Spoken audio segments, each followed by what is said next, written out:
Yo coincido mucho con lo que dijo en su minuto Marcel, que dijo que el bencinazo, en la percepción, fue un espolonazo fuerte. Sí. O sea, ¿en qué punto vamos a estar si un día saco A, al otro día impongo B, después vuelvo A, vuelvo B, y vamos a llegar 20 años en el mismo punto, Exacto. con la misma insatisfacción, con la misma gente que está chata hasta acá? Y yo siempre he dicho a mis hijos, aquí no se gobierna con las convicciones, no se gobierna con los valores propios. Tú gobiernas un país, Absolutamente. tú gobiernas personas muy distintas y tienes que saber navegar y hasta qué punto llegar.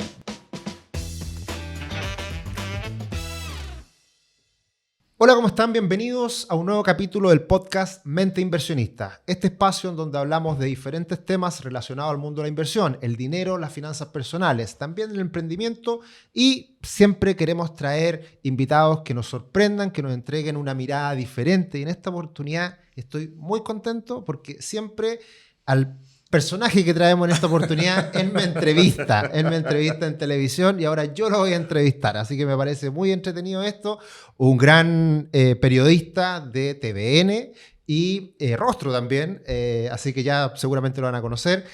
Andrés Vial, ¿cómo estás? ¿Cómo estás, Sergio? Muy bien, muy contento de estar acá. Ahora vas a ver lo que se sufre al otro lado. No, bien, feliz. Nos conocemos hace mucho tiempo, hay mucha confianza por medio, así que feliz de estar acá. Sí, muy entretenido, como te decía antes de cámara, entretenido tener esta mirada de los entrevistadores del mundo de la prensa, Claro. de esta cosa que yo me he enfrentado a lo largo del tiempo, pero que también tienen una sensibilidad interesante con lo que pasa en el mundo de la economía, de la finanza, y tú de hecho hace mucho tiempo que haces programas relacionados al mundo de finanzas personales, así que eres un gran conocedor. Sí, yo llevo más o menos 25 años y medio siempre especializado más que todo en la economía, que siempre ha sido un sector que los periodistas como que rehuyen.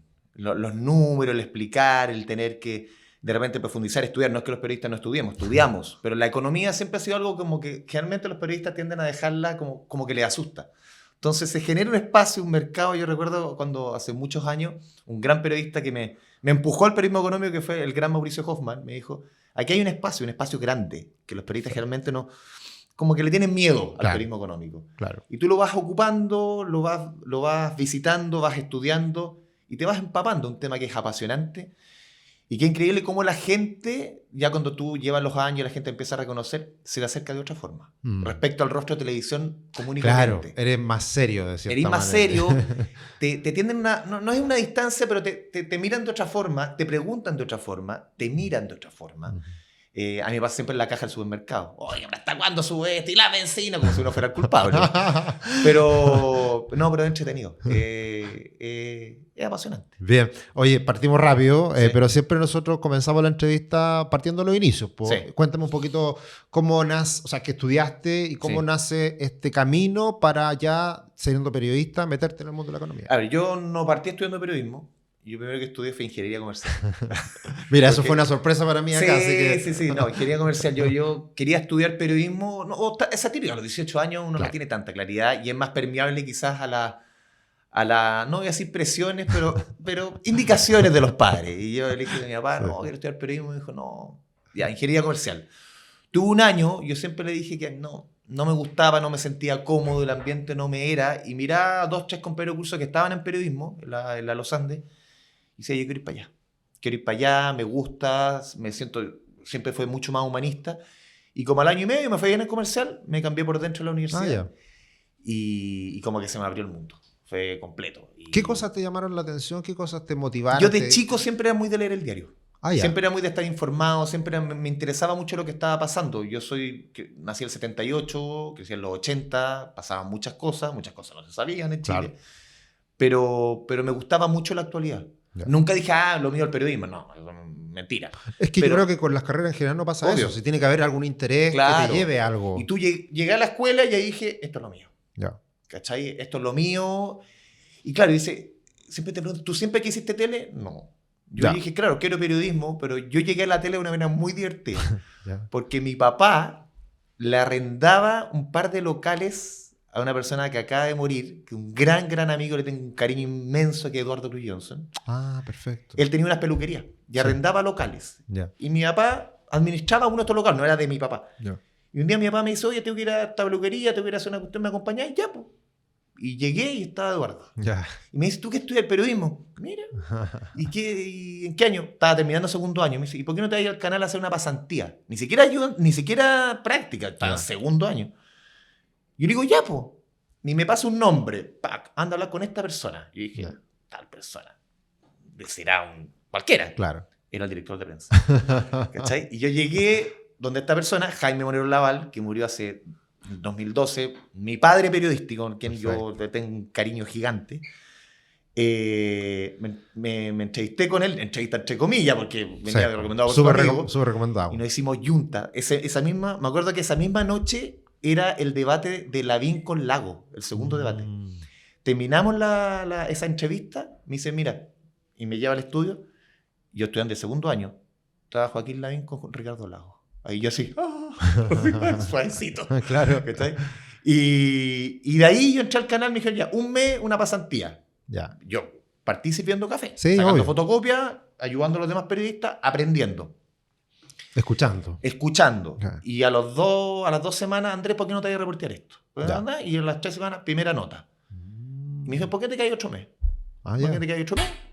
8 meses, ya. 8 meses, y yo 25 años.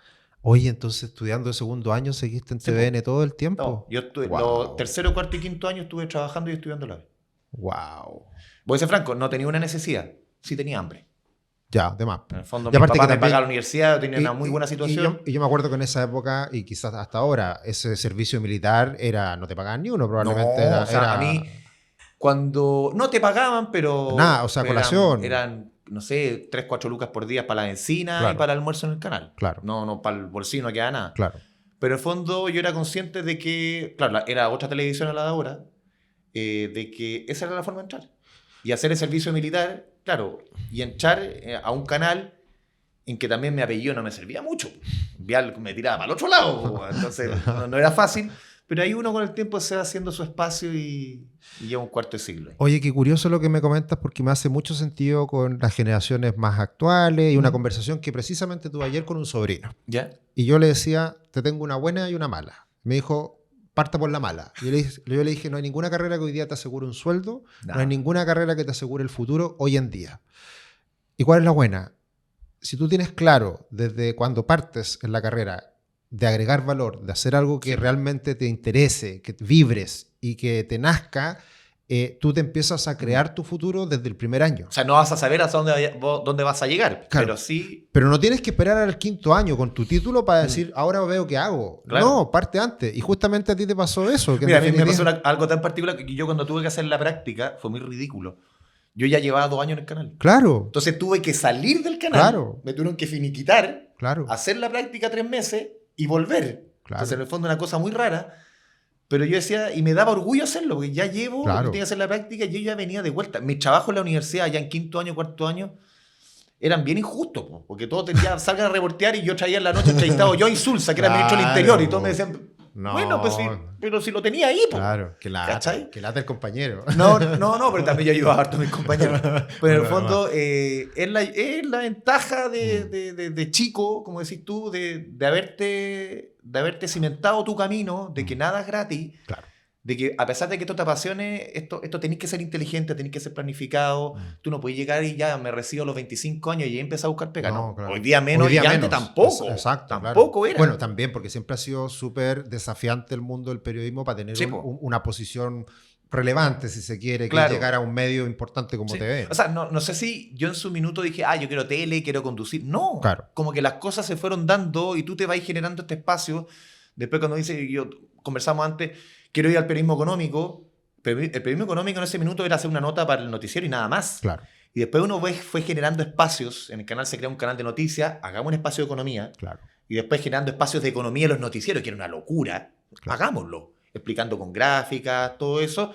Cuestiones súper básicas o súper elementales. Yo no te voy a explicar de la tasa política monetaria. No. Claro. Precio de las bencinas, desempleo, crecimiento, inflación, que son como los caballitos de batalla que en televisión abierta por lo menos los tenemos siempre como fijos, distinto a la prensa escrita. Claro. Pero se van generando espacios y vas creando espacios en televisión que al final, Sergio, la gente lo agradece mucho, que es hablarle de economía, de algo que es... Y la economía está en todos los días. Sí. Están las pequeñas decisiones, tú lo sabes mucho mejor que yo. Y eso la gente al final lo agradece. Ahora, hace poco, este último año que las bencinas estaban tan en boga, tú le preguntas a la gente en la calle y la gente ya sabe lo que, no sé, pues, lo que es el MEPCO. El MEPCO, claro. Lo que es el impuesto específico. La gran mayoría saben que Chile no es productor, entonces dependemos de lo que pasa afuera. No sé, eso hace 25 años era imposible. Exacto. Entonces la gente está ávida, sobre todo de información que le ayude en su día a día. No, buenísimo. Oye, y sigamos el recorrido. Ya. Porque ya pasaste por varios temas que vamos a tocar y vamos a profundizar. Pero tú te empezaste a hacer ese espacio, te recibiste. Sí. ¿Cuándo empiezas a hacer ya... bueno, tú seguramente si reporteabas ya eras un rostro porque empiezas a salir en pantalla, digamos. ¿Cuándo te pegas como un salto como profesional? A ver, yo creo que cuando hay 2 episodios para mí que generan como una exposición mucho mayor. Claro, uno era un reportero común y corriente. Cuando surge el canal de noticias, que ahí te generas tu espacio de economía con Roberto Sá, un gran colega que trabajamos mucho tiempo juntos, que ahora está en Mega, generamos ese espacio, creamos un programa y fuimos creando estos pequeños espacios en televisión. Pero para mí, un antes y un después, claro, fue una tragedia para nuestro país, fue el terremoto del 2010. Perfecto. Me acuerdo del terremoto del 2010 que, claro, fue a las 3 de la mañana, fuimos llegando al canal en la madrugada. Claro. Y me acuerdo que mi jefe en ese entonces manda a Amaro Gómez Pablo, que era el conductor, al Chaco Pablo y a mí nos manda al epicentro. Y ahí dije, esta es mi oportunidad. Ya. Claro, es una tragedia, entendiendo, Claro. pero esta es mi oportunidad. Obvio. ¿Cachai? En el fondo, tú tienes que saber que esto es como el deporte, es como tú tienes se te genera un espacio. Y fue una experiencia de verdad brutal.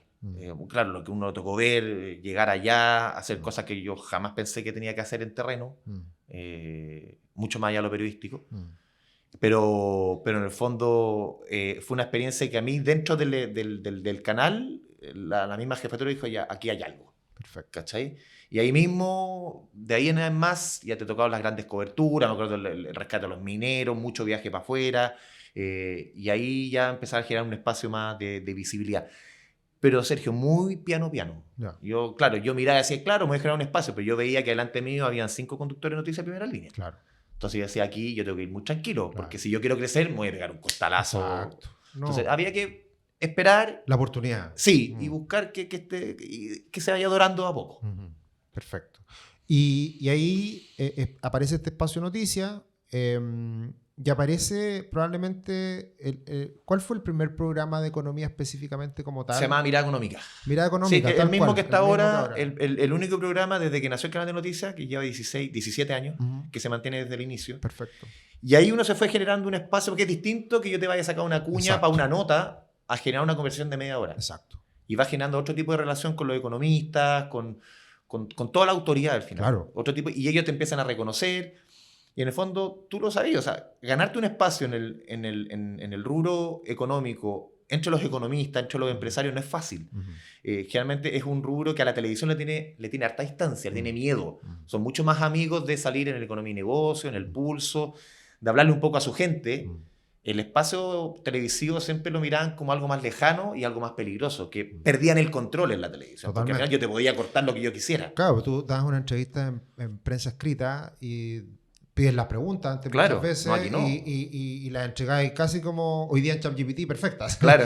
Te podéis dar ese espacio con el jefe de comunicaciones, Sí, de lo que sea, entonces la armáis bien. Pero claro, si estáis en televisión... O sea, para nosotros que diga, mándame las preguntas antes. No, de rico. claro. No. Pero ahí yo creo que también ustedes tienen que ser súper hábiles en saber cómo jugar el partido. No, y tú sabes que ciertas autoridades te dicen, yo de esto no hablo, de esto no hablo. Claro. Si tú vas a entrevistar, no sé, pues, yo me acuerdo, no sé, pues, la época más álgida del tema de los retiros, en su minuto a Marcel, que está en el Banco Central, yo sé que hay cosas que al presidente del Banco Central no le voy a preguntar, o a un ministro de Hacienda, pero sí hay códigos, pero sí también uno puede llegar a ciertos puntos y te va generando, yo con muchos ministros de Hacienda de todos los colores mantengo contacto hasta el día de hoy, y presidente del Banco Central, porque tú vas generando como un ecosistema. Exacto. Y de confianzas que te van generando un espacio que es importante. Totalmente. Y claro, por tu espacio han pasado todos. Sí, pues. O sea, me ha tocado entrevistar a todos los ministros de Hacienda, desde el retorno a la democracia hasta ahora, va generando un espacio de confianza. Y siempre, Sergio, yo le decía a la producción de este programa cuando me convocaron, y dije, yo no soy economista, yo soy periodista. A mí me han llamado incluso de repente a seminarios, no quiero que expongáis cómo veis la economía. Es que yo no soy economista. No, viejito, eso no es lo mío. Claro, uno se puede engrupir y creerse el cuento. Eso es otra cosa, va con un tema de la personalidad. Pero yo respeto mucho lo que ustedes hacen. Yo creo que respeto mucho porque hay estudios, porque hay años de sacrificio. Claro. Yo tengo otro rol acá. Claro. ¿Cachai? Sí, uno va adquiriendo conocimiento, uno va tomando otro vuelo, pero yo todo lo que hago muchas veces es porque yo les pregunto a ustedes. Claro. Yo tengo un staff también pero de economistas de confianza que yo les digo, ¿sabes qué pasó esto? Claro. Tac. Cuéntamela firme en Cuéntamela off. firme, en off. O me ha pasado, por ejemplo, contigo. Ajá. Yo me acuerdo, lo contaba antes, que cuando uno tiene debates presidenciales y hay programas económicos, uno tiene economistas de confianza y sabe, ¿qué te parece esta medida? ¿Cómo la miráis? Y de repente tres economistas te pueden dar miradas distintas. Claro. Te pueden dar visiones y cosas que tú no tenés por qué saber o conocer. Y en el fondo, eso enriquece mucho lo que decíamos al principio, escuchar. En el fondo está en escuchar, Sí. escuchar al de frente, saber que hay mucha gente que sabe mucho más que tú y te puede aportar mucho a lo tuyo. Sí. Por eso, menos opinar y más escuchar. Sí. Tener tranquilidad financiera no se trata de saberlo todo, se trata de estar bien acompañado. En Patrimore somos una empresa chilena experta en planificación financiera, asesores independientes y certificados por la CMF. No somos un banco ni una AGF, no vendemos productos financieros y no tenemos conflictos de interés.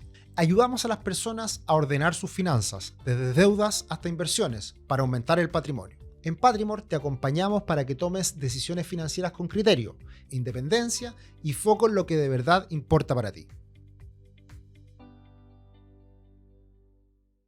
Bueno, que eso a veces se ha perdido con el tiempo, Hemos. que al final el entrevistador pasa a tener un rol superior que el Sí. entrevistado. Y ese es un error, yo creo, básico del Es que periodismo. yo creo que en economía, si el periodista cree que puede pasar por encima, podéis jugar y podéis ser un loco de aquellos. Porque en el fondo es algo muy técnico. Claro, es una ciencia social la economía, pero requiere de un conocimiento muchas veces que va mucho más allá de las vísceras. Ujú. Sí. Oye, y ya que estamos en este tema de tanta entrevista y tanta cosa, seguro que hay anécdotas en el tiempo. Sí, Entonces, ya con el paso... al final vamos a dejar lo que está en la más actualidad, que vamos a hablar Sí, también sí, un sí. poquito, que ha estado bien movido también. Pero alguna cosa que te acuerdes y que te llame la atención de esta entrevista. Yo me acuerdo, más que entrevista, me acuerdo de una cobertura para la subprime, 2008, 2009, Ajá. 2009, la época más álgida que la Reserva Federal tenía que tomar grandes decisiones. Fuimos a Estados Unidos, creo que fue con Velasco, Bachelet Perfecto. 1. Y estamos en la Reserva Federal o en el Departamento del Tesoro de Estados Unidos. Y típico que estáis esperando para entrevistar y tengan que ir al baño. Obvio. Voy al baño y me dicen, no, para acá, una casita, ya paso. A las casitas, les digo. Claro. Y voy y de repente se pone un sujeto al lado, en las típicas para hacer pipí, así sentado como cualquier chile, o sea, parado. Medio peladito. Si uno medio peladito, el presidente de la Reserva Federal. Entonces, sí. Es como el presidente del banco, la persona más Claro, importante del minuto en el del mundo. en economía, sin duda, Y- siempre lo ha sido. Y tenía que decir A o B, no me acuerdo Claro. de la edición puntual. Claro. Y lo tenía al lado. Y yo así, ¿qué hago acá? Y él me dice, no, el baño de allá estaba malo, el de mi oficina tuve que venir para acá, pero no te puedo decir nada. ¿Viste? Porque yo tenía el cartel de periodista, todo. Claro. Y yo muerto de la risa dije, aquí nomás, morí en la mía, no pude preguntarle nada, pude haber sacado la exclusiva, pero ahí quedé. ¿Cachai? Pero en el fondo son cosas que te van pasando. También me acuerdo, te lo comentaba antes de la entrevista, me tocó hace poco el bencinazo. Ujú. Cuando lo anuncia el ministro Quiró, yo no conocía a Quiró. Nunca lo había entrevistado Claro. en mi vida. Ujú. Bueno, él no era un economista que estuviera muy presente en medio. Sí. Él tenía una columna, creo que en el diario Mercurio. Y fue heavy, porque fue el bencinazo, como que fue un guaracazo de entrada en buen chileno, que fue rudo. Y me acuerdo que nos convocaron a periodistas de diferentes medios, de los 4 grandes canales. Yo fui por el canal y yo fui, dentro del pool de entrevistas, fui el primero. Ujú. Y me acuerdo que el ministro estaba muy nervioso. Ujú. Y no sabía, porque de verdad era una noticia muy, muy, muy mala. Claro. Y él tampoco tenía un bagaje mucho en medio. Ujú. Entonces ahí, de entre la gente del mismo Ministerio de Hacienda que te decía, por favor, relájalo. Claro. ¿Cachai? Claro. Y yo sabía que él era muy lector. Ya. Y yo había escuchado una entrevista larga de él y sabía que 3 escritores le encantaban. Ya. Entonces yo me acerco de él y le pongo le nombro los 3 escritores y me mira así como, ¿qué estáis hablando? Y ahí lo relajé un poquito y Claro, se lo pudo sacaste soltar. de- Lo saqué de esa zona Claro, compleja. claro. Porque uno muchas veces a los entrevistados Sí, tenéis po. que O sea, yo creo que relajarlo. pasa mucho, porque Sí, po. cuando alguien está comenzando en televisión, llegáis todo tenso, Claro. todo complicado. No, de repente grandes Claro, autoridades, claro, tú traes un también. estudio de televisión que, Claro. claro, nosotros fuimos a su oficina, pero instalamos, Claro. o sea, lo que está acá multiplicado por 10. Claro. Es muy intimidante. Claro. Entonces ahí tú tienes que bajarlo, tienes que relajarlo, porque si no la entrevista te va a salir mal. Exacto. Tú tienes que también velar por tu producto. No es que yo le esté tratando de así como No, ayudarlo, no. no. Yo tengo que velar porque a mí me salga bien la Que entrevista. se sienta cómodo y que te diga cosas Obvio. que son interesantes. En el fondo, una persona que está incómoda no va a estar cómoda en la entrevista. Y cuando informa que la benzina es 400 pesos y el diésel así, uno queda como así, como para atrás. Pero fue heavy. O sea, en el fondo, yo creo que de las medidas económicas más resonantes el último tiempo. Sin duda. Y vieron un ministro que estaba complicado. Estaba súper complicado. Ya ahora Quiró, ahora ya 5 o 6 meses después, ya es otra persona, ya tiene un mayor manejo. Pero ahí estamos hablando que el gobierno lleva 2 semanas. O sea, no tenía ese bagaje y se le veía súper complicado. Sí. Nosotros le hacemos un seguimiento a las encuestas, tenemos cosas que transmitimos en el canal de YouTube y bueno, este programa sale en el canal de YouTube y le hacemos un seguimiento a cómo ha ido la percepción de la gente respecto al gobierno actual, respecto a la economía y respecto al futuro. Y ha cambiado radicalmente la situación desde hace 6 meses a la fecha. Sí. ¿Qué ves tú? Hay mucho del benzinazo, sin duda. Sí, pero tú tienes esa percepción, sí, esa sensibilidad, porque sí, tú lo ves hoy día, quizás claro, en rating, quizás en muchas cosas. No, pero... lo veo por lo que te comenta la gente, por el ánimo. Yo coincido mucho con lo que dijo en su minuto Marcel, que dijo que el benzinazo, en la percepción, fue un espolonazo fuerte. Sí. O sea, en el fondo la gente, claro, venía un gobierno que llega con un 60% de votación, Claro. que el caballito de batalla era seguridad y economía, Exacto. con una medida súper clara. La gente sabía que este gobierno iba para allá. Pero eso nadie lo esperaba. Claro. ¿Cachai? Porque fue algo, recordemos que el tema de las bencinas parte a finales de febrero, con lo que el tema de Irán con Estados Exacto. Unidos, y toma esta decisión el gobierno de entrada, que es porque es un golpe no solamente al litro de benzina, a la cadena productiva, al kilo de pan, y tú notas ahí que la percepción, el ánimo de la gente como que se crispó, como que se cabrearon, como que no, o sea, porque al final el ánimo... hoy día leía un reporte largo en el Economía y Negocio, hablaba de cómo la gente cambió sus hábitos de consumo, o sea, en el supermercado, mucho más a los outlets, mucho más al 2x1, mucho más, o sea, cambiaste tu predisposición, más allá que tu situación haya cambiado o no. Quizás tú sigues ganando lo mismo, sigues un empleo, pero tu predisposición de que la situación puede estar más compleja te hace pensar 10 segundos más las decisiones. Absolutamente. Entonces, eso al final cambia el escenario de manera bien importante. Esto es comunicación. Sí. Esto es transmitir ideas, transmitir cosas, noticias. Una noticia que evidentemente es mala. Y hoy en día con el diario del lunes es más fácil siempre decirlo. Pero ¿cómo tú lo has sentido quizás que tienes esas entrevistas constantemente con gente de gobierno y esta sensibilidad a la gente? O sea, yo creo que fue un error. Sí. Creo. Y yo creo que comunicacionalmente fue comunicado de manera un poco torpe. Claro. O sea, porque es algo que tenía muchas bajadas, muchas derivadas, que algo que iba a pegar firme. Ellos pensaban, claro, que iba a hacer esto y después se iba a recuperar esto. Pero en el fondo, claro, pasó esto, la benzina empezó a caer, pero Donald Trump vimos hace algunos días que nuevamente, bueno, y la benzina y el petróleo vuelve a subir. O sea, esto no es 2 más 2. Sí. En el fondo, entonces yo creo que le faltó esa sensibilidad que yo creo que ahora ya la están entendiendo, que esto es política. O sea, lo que decías tú. O sea, esto no es hacer lo que yo crea correcto. Exacto. Yo no puedo... Yo siempre he dicho a mis hijos, aquí no se gobierna con las convicciones. No se gobierna con los valores propios. Tú gobiernas un país. Absolutamente. Tú gobiernas personas muy distintas y tienes que saber navegar y hasta qué punto llegar. Y en el fondo yo creo que ellos no vieron algo que era súper evidente, lo conversamos recién, este ánimo que se generó, y uno lo siente en la calle, Sí. Tú lo sientes en todas partes, Sí, totalmente. de que hubo un golpe y una sensación de incertidumbre, porque esto va mezclado también con un desempleo que está pegando en el palo de los 2 dígitos, tienes 1 millón de desempleados, tienes un nivel de subempleo, un nivel de informalidad, o sea, no te lo voy a explicar a ti, pero que se juntan estas dos cosas que menos mal no tenemos un escenario inflacionario más complicado, porque ahí ya sería la tormenta perfecta. Sí, sí. Oye, bueno, ahí se nota, ¿viste? Si te tenía que apretar un poquito para que empiece a Sí, tirar ahí pues, todos sí. los mensajes que lanza en los programas que tú haces. Y ahí te reconozco y me encanta, y uno de los programas que me siento muy cómodo, de hecho, me han entrevistado, que es Mirada Económica, porque es un programa largo que uno puede conversar, que puede tirar ideas. ¿Qué es lo que tú percibes de la gente, de cómo se lo toma? ¿Y cómo te ven a ti en la calle? Que nos comentáis Sí. en off. porque hacen una pega súper importante de poder aterrizar conceptos difíciles que hoy día yo creo que es algo más normal. Nosotros también lo hacemos. Yo creo que toda la industria y todo el mundo económico ha tratado de facilitar la información y yo creo que viene... La economía en fácil. Claro, la economía en fácil, pero yo creo que eso nace precisamente de los medios, porque hay y me acuerdo perfecto, porque yo hablaba en su minuto más en difícil, pero los medios te fuerzan a hablar en fácil y ahí hay una pega de ustedes de poder educar. Y hoy día se habla mucho de educación financiera, pero probablemente la primera educación financiera viene de los medios masivos. O sea, partió la idea un poco desde ahí. Claro. Yo creo que hubo varios elementos, o sea, educación financiera, educación previsional, que es brutal. Por que no mucho existe en tiempo Chile. que fue terrible. Brutal. Claro. O sea, ahora que estamos con toda la reforma previsional, que está todo el tema de volver a los fondos generacionales, es porque la gente se le entregaba una herramienta en 2002 de los multifondos y fue un desastre. Claro. En el fondo. Yo decido, sí, pero yo decido, también hazte cargo de tu decisión. Claro. Yo creo que, claro, hace 20 años hablar de economía en fácil era bien raro.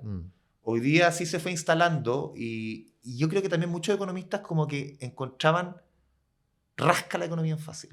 Sí. Decían, no, pero ¿cómo voy a caer si es muy burdo? Para la señora Juanita. Si era la señora Juanita, Claro. lo dijo el presidente Lago. Claro. Pero es que hay que hablarle a la señora Juanita. Sí. Y también, pero la señora Juanita no es tonta, po. No. No, si no hay que hablarle así como hablarle No. lento, no, hay que explicarle en fácil, Claro. que es distinto.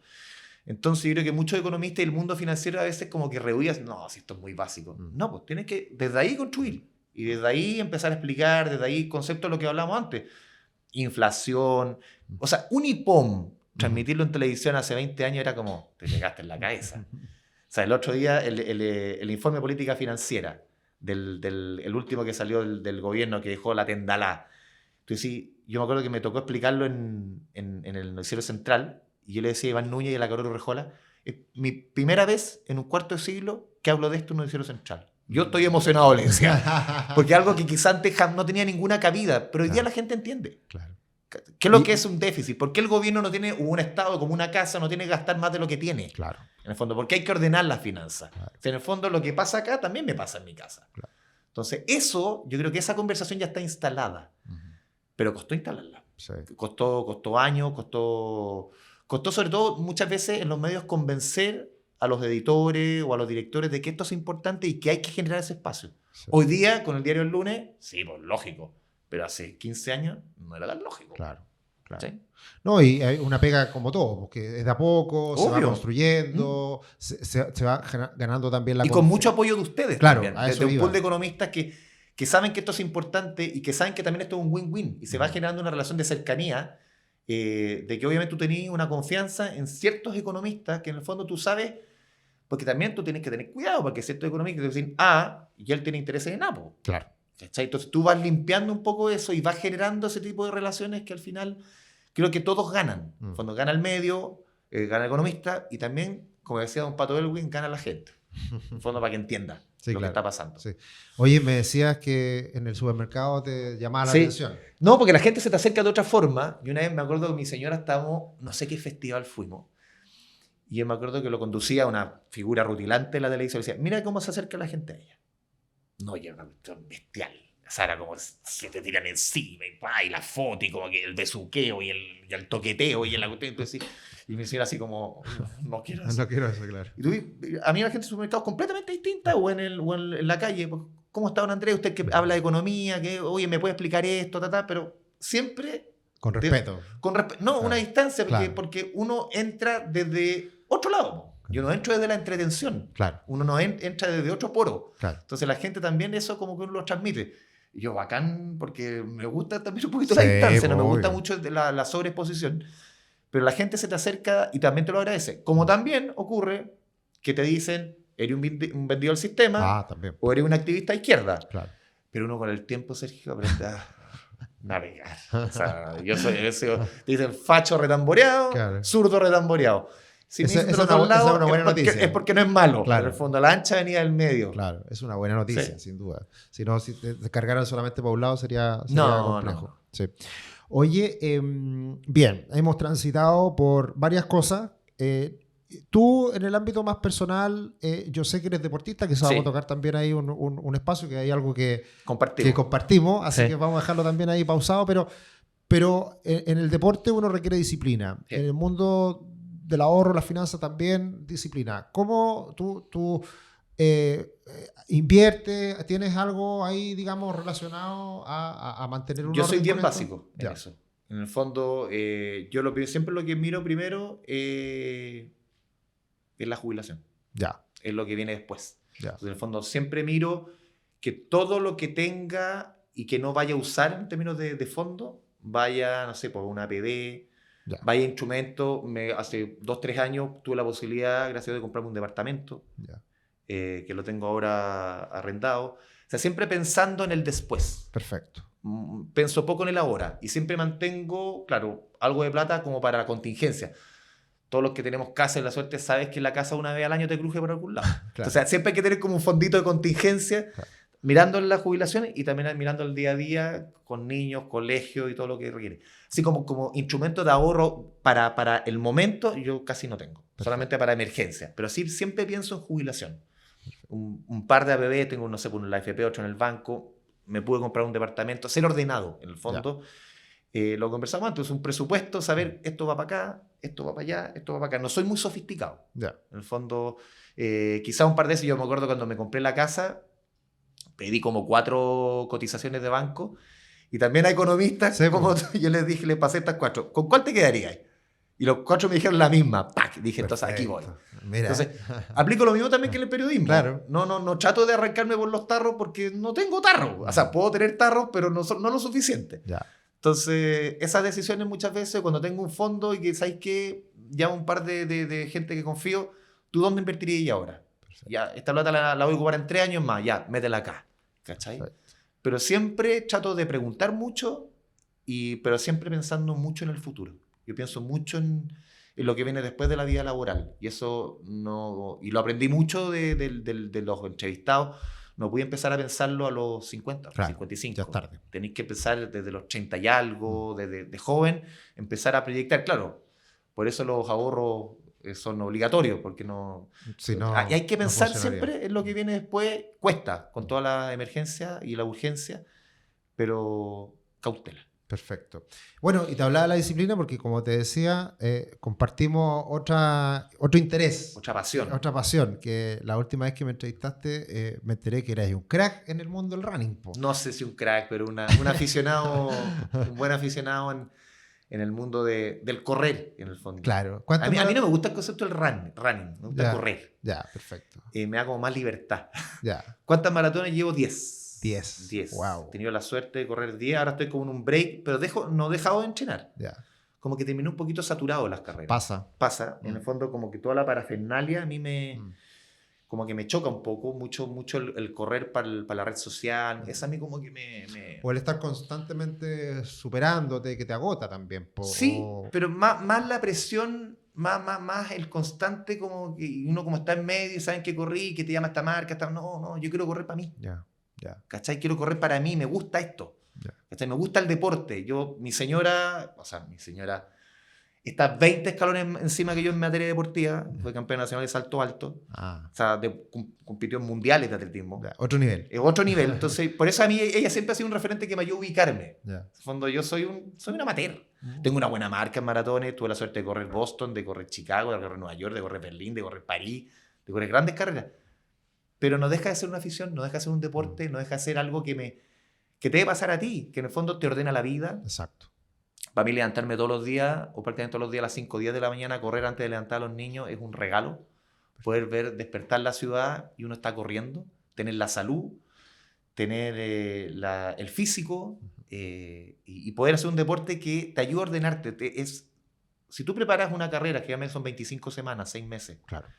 es método, es paciencia, es no apurarte. Es decir, es piano. Cada mes vas construyendo, te vas superando. Puede ser que llegues a la carrera y no sea tu día. Claro.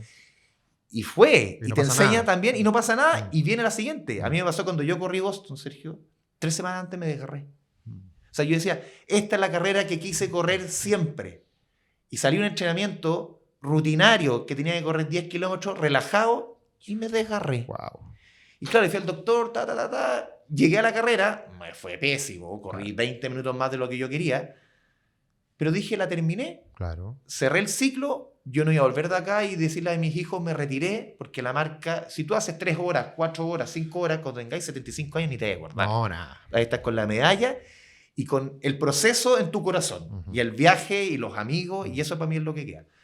Pero en el fondo lo que te ayuda al deporte es ponerte una meta, ordenarte, y eso te ayuda a la vida, en el fondo, que es seguir un proceso y ser Mateo. Oye, lo resumiste de manera perfecta, que es precisamente la conexión que nosotros hemos hecho en el último tiempo, porque hemos trabajado con algunos runners, y hemos hecho una conexión entre el mundo del running o el deporte en general y Patrimor, que es la planificación financiera y la planificación del maratón, que son procesos en largo plazo, te enfoca, hábitos, etcétera. Entonces, lo explicaste muy bien. Porque no comerte etapas en el fondo. Claro. Uno dice, no, si puedo correr más rápido.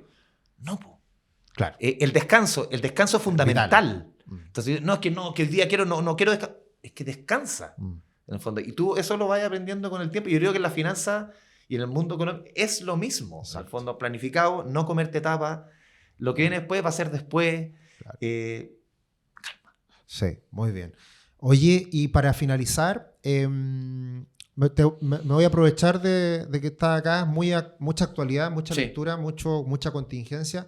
¿Cómo estás viendo esa misma ánimo, sensación, feeling, pero ya pensando no en el ahora o pasado, sino que un poquito de cara al futuro, y que vienen cosas importantes, que es el tema de esta reforma económica que está ya a punto de salir del horno? Mega reforma. Está también el tema de las pensiones, que también se va a mover en el futuro. Cuéntame ahí un poquito cómo estás viendo la... Uno lo ve con preocupación, pero que lo que uno ve en Chile lo ve en el mundo, en el fondo. Tú ves un gobierno que dice, yo tengo los votos, los saco adelante, lo que tenga al frente me importa un poco lo mismo. Y también veo una oposición que dice, yo no tengo los votos, así que levanto las manos y que estos hagan lo que quieran. Claro. Y después daremos la pelea. Claro, y una suma cero. Sí, tú decís, pero ¿cómo? Cada uno en su trinchera. Nosotros crecimos, somos prácticamente la misma generación, los 90, en que muchos sectores políticos sabían que no tenían los votos, pero tú tratas de arrimarte y decir, ¿sabes qué? Esto que se va a aprobar, que sea menos dañino de acuerdo a mi pensamiento. Hoy día lo que se ve en política para todos lados es que yo al de al frente no le cedo nada. Y si tienen los votos, ok, que lo haga y que saque lo que saque, pero yo no me voy a manchar con esta mega reforma. ¿Por qué no podemos hacer el ejercicio quizás de esa mega reforma, traerla un poquito más y hacer algo más ecuánime, algo más centrado? Pero ninguno de los dos lados está dispuesto. Y eso tú lo puedes llevar a todas partes del mundo. Es que esta cosa de trinchera, que en el fondo, claro, el gobierno puede decir, saca una reforma como yo quiero, pero ¿qué pasa si el gobierno en 4 años más de otro color, o en 8 años más? Y tenemos la vuelta de tuerca. Exacto. Entonces aquí se está haciendo mucho de contrarreforma del 2014. Exacto. Te puede gustar o no, pero es un ejercicio que es súper lógico. Entonces, ¿qué sacamos?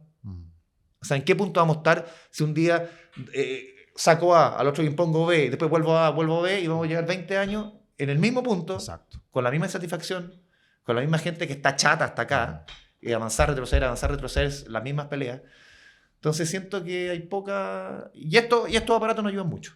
Las redes sociales no ayudan mucho. Sí, cómo cambió toda la comunicación. Cómo cambió la conversación, cómo cambió lo que hablábamos antes, el escucharme, el mirarnos. Creo que eso yo no soy muy optimista. Y uno ve lo que pasa en el mundo, no es muy distinto.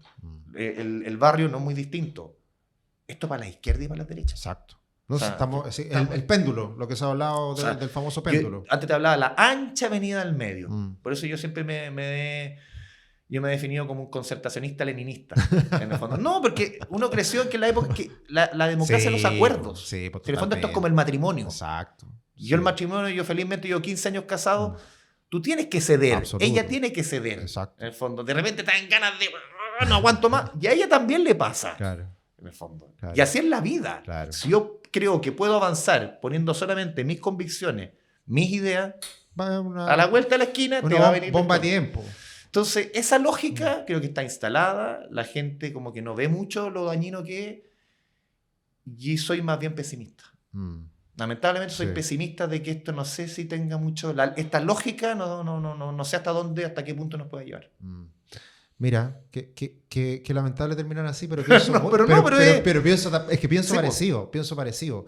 Y yo siempre lo comento, que al final, por más que esté uno a favor de una vereda u otra, al final estamos en este péndulo que pasamos de un lado para otro y no hay acuerdos, y por lo tanto así es imposible avanzar de manera fuerte, de manera sólida, de que algo quede para los próximos 10, 20 años, esa carencia de visión de país. Mira, para mí un ejemplo fue la última reforma previsional, que creo que sí, ahí sí es esperanzador. Sí. Porque yo sí sé que el gobierno del presidente Boric, en buen chino, se tuvo que tragar un sapo que no le gustaba. Absolutamente. Y el otro lado tuvo que ceder en cosas que no le gustaban. Exacto. Y algo que a nadie le guste, pero encuentre cosas positivas, ahí estamos. Ahí está. Sí. Y fue súper reconocida. Sí. Y al día de hoy, como que esa guagua, no sé si tiene muchos papás, pero en el fondo, no, pero nadie sí pasa. Se siente muy orgulloso. Nadie se siente muy, pero Claro. en el fondo es un avance, es un avance. Sí. Es lo que hay cosas que a todos nos puede de repente patear un poco la guata.